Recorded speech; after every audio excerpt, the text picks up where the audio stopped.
Okay, so continuing on with the mattress, uh, with the climbing over is an issue, and also putting those fitted sheets and making this bed up is a workout.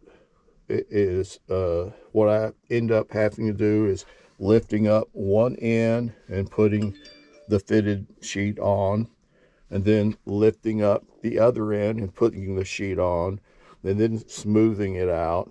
And it is an 8-inch mattress, and it is heavy. It's awkward to move. It's awkward to get in and out. So just a heads up on that. And once again, this is Half Full Monty, and this is my Casita 2019 Spirit Deluxe, coming to you from Poverty Point. Have a good afternoon. Thank you. Bye.